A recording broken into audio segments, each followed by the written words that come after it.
Finally, I got the review done on this. This is my full review on the Arken ep5 Gen 2 7 to 35 by 56. It's a beast.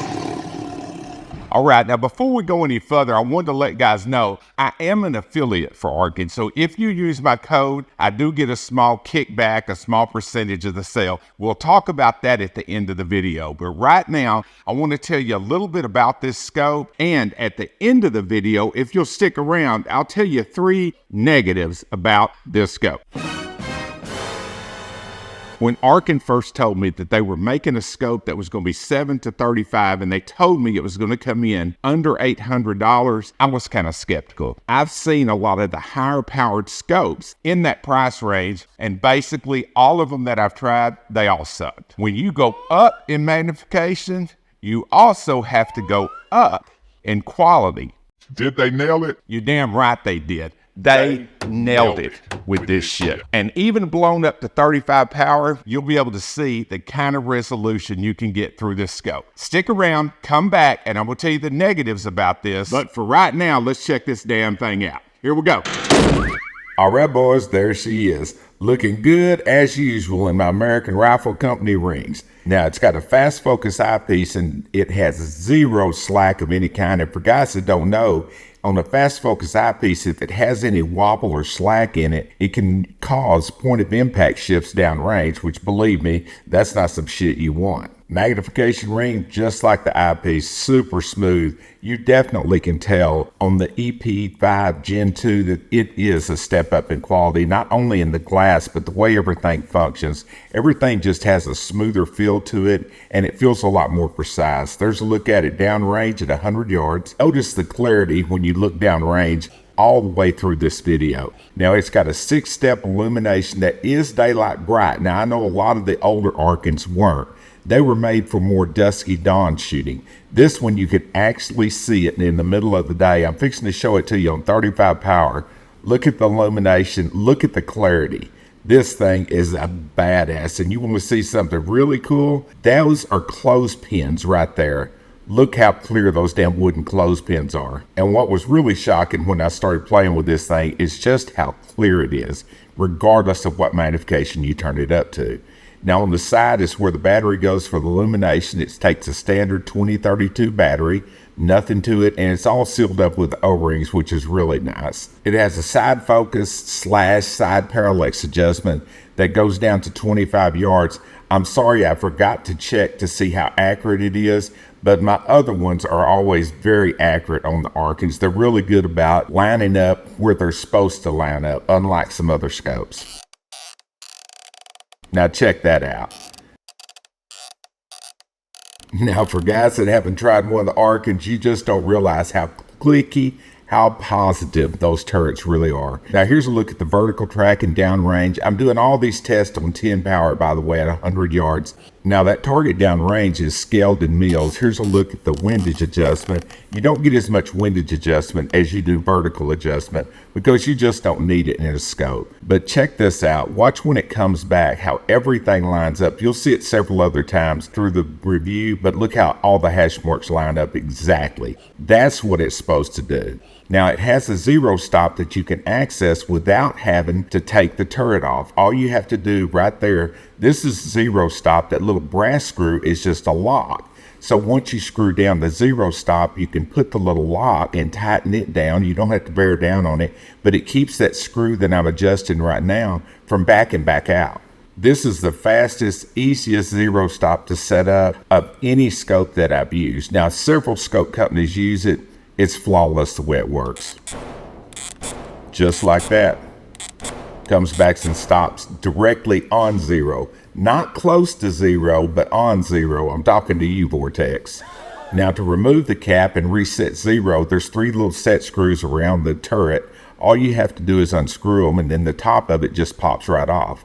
Once it does, now you can see why the zero stop is so secure. That's a solid aluminum plate with a metal pin coming down. When you turn the turret, it slams into that and nothing else moves. There's a little look inside the turret at the little pin that screws down. That's what I was showing you before, where it has a little brass screw that'll lock it.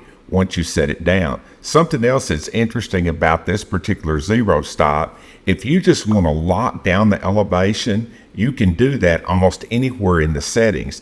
You just unscrew the brass screw, tighten everything down until it bites, and then the turret won't move at all. I mean, if you just wanted to freeze it up, you can. That is an option. Once you get the turret back on, once you get it zeroed and you want to reset zero, just set everything up, set the zero stop down, which is what I'm doing right here, screwing it down. And inside, what it's actually doing is coming up right up against that little raised ledge. And once you do, zero stop, ready to go. I'll lock that thing down and you don't have to worry about whether your scope is zeroed. No matter what you do elevation wise, she'll come right back. Bam! Get it, zero stop. I love this design regardless if it's on this scope or any other scope. The little plastic ones ain't shit after a metal zero stop. Now here's a look down range again, and what I'm doing now is running it through the box test. I'm running it one full revolution in each direction and bringing it right back to zero. These turrets and this type of tracking is what Arken really hangs their hat on. Now right here, you're also going to see the turret values. What I'm doing right here, I'm turning it up and down 1 mil at a time and making sure that it lines up. Now I ran it past it on the top because I'm not looking at the camera, I'm looking at the turrets to make sure that I'm stopping it where I'm supposed to be stopped it. But you can tell every time as I move it up, it'll bring it right back to zero, and it moves it exactly 1 mil like it's supposed to. Right here, I'm running it down to the bottom. Make sure it's lined up on 4, which it's 4 mils down. So it is back to zero. Works like a charm. Now on the windage on the left-hand side, you'll notice that I got one of the windage ones off. I messed up and put that sticker just a little too high. But other than that, you can see how everything lines up on this scope. Now it's time. The nipple twister. I'm doing 2 of these. Now for guys that have never seen me do this, I basically started out on zero and just grab the turrets and just twist and crank on them and slap the shit out of it and treat it like hell and make sure that it'll return to zero. If you want, you can look back through all my other Arken videos. It's all on one playlist and it'll verify that every single one of these scopes will do this every single time. Now, as my Asian buddies would say, let's do another nipper twister. Let's do this again, guys. Running it one more time, top to bottom. You can see I'm really hard on that top turret. That's the one that really catches the most hell because it has the most movement, so I'm able to go ape shit on it. The horizontal turret just doesn't have as much movement, so I can't go as nuts as I can on the top turret. Bring her back to zero. Little more work on the horizontal turret.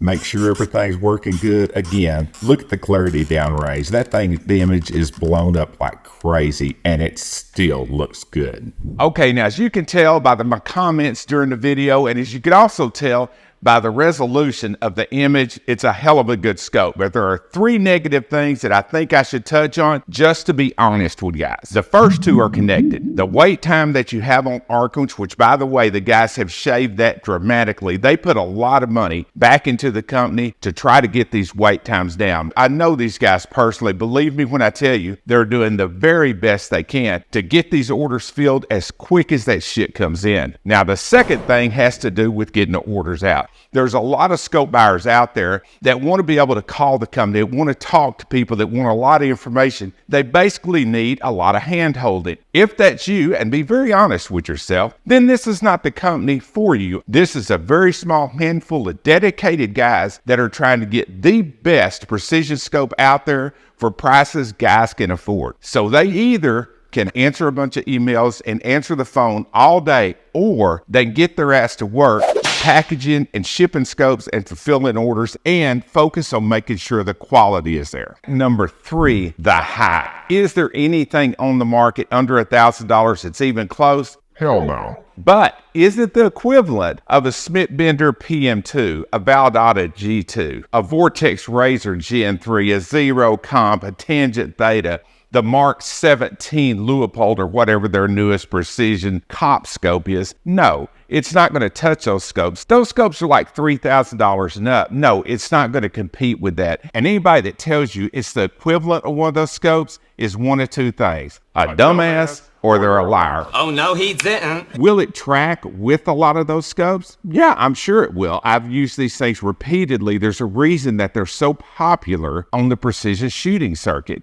because mechanically they work great. Optically, will it touch a Smith Bender PM2? No, it's not going to touch it. Now, it's very good, and believe me when I tell you, if you buy one, you are not going to be disappointed. But there's too many guys online that blow things way out of proportion. To me, I think that's bullshit. You're doing a real disservice to the people that watch your channel or read your magazine or whatever the hell it is. When you hype something up that hugely, all you're going to do, they're going to be disappointed when they get the damn thing in. They go out to the range, they sit down next to their buddy with their new Night Force attacker, and they start talking shit until they look at them back to back. Then they'll see the difference. Now, guys, if you want to help my channel, this will help a lot. When you get ready to buy one of these Arkens, use my code Cyclops. Now, what this does, it lets me get a small percentage of the sale price. The price is the same to you, and if you use my code, it automatically enters you into the weekly scope giveaway. Now, for guys that are like, oh, you're just saying something nice because you're getting a kickback, then do this. Don't use my code. Use the house code. Use the code from Hootie Hoo. Use the code from Texas Plinking. But use one of these codes to get the best price that you can get on this scope that I promise you, you 1000% will not be disappointed. And it's been a while since I said it, but here it comes. Certified badass, baby. Certified.